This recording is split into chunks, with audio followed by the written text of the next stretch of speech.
Laga yang pertama, dari Piala Dunia U17, yaitu laga antara Indonesia U17 menghadapi Panama U17. Untuk pasarannya sendiri yaitu, Panama U17 for seperempat dan over-under 2/4. Baiklah, akan saya analisa sedikit.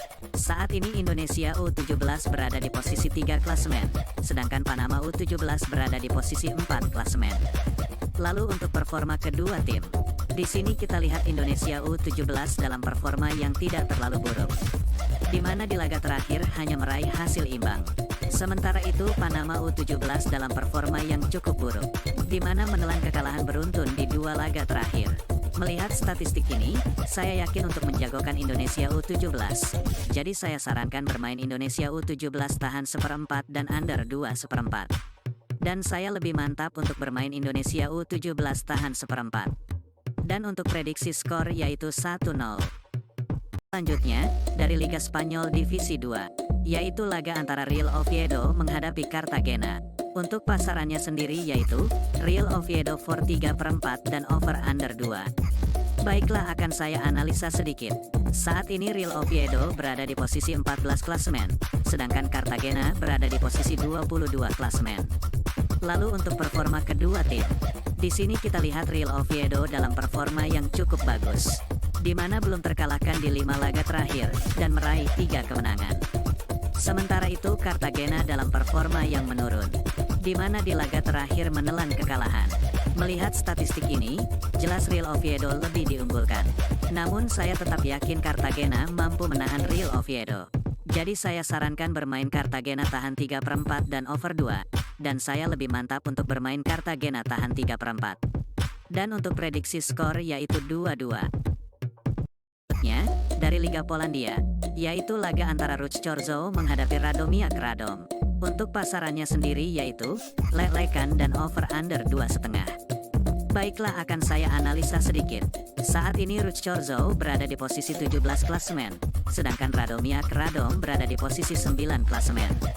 Lalu untuk performa kedua tim, di sini kita lihat Ruch Chorzów dalam performa yang cukup buruk, di mana belum meraih kemenangan di 5 laga terakhir dan menelan 3 kekalahan.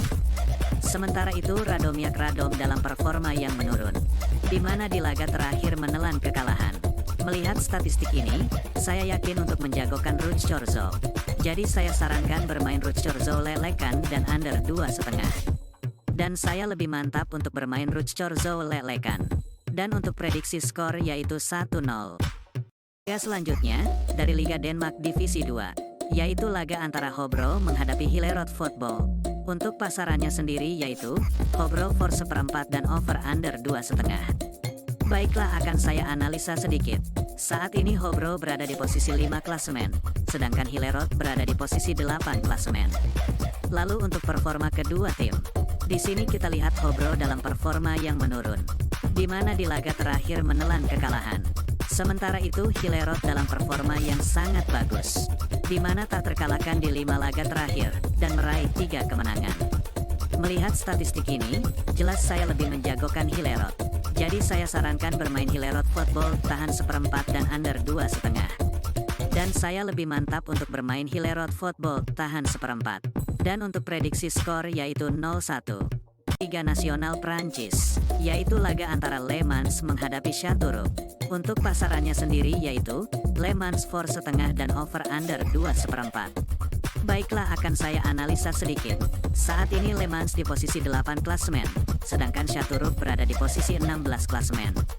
Lalu untuk performa kedua tim, di sini kita lihat Le Mans dalam performa yang sedikit menurun, di mana di laga terakhir menelan kekalahan. Sementara itu Châteauroux dalam performa yang lebih buruk lagi, di mana tidak pernah menang di 5 laga terakhir dan menelan 2 kekalahan. Melihat statistik ini, saya yakin untuk menjagokan Le Mans.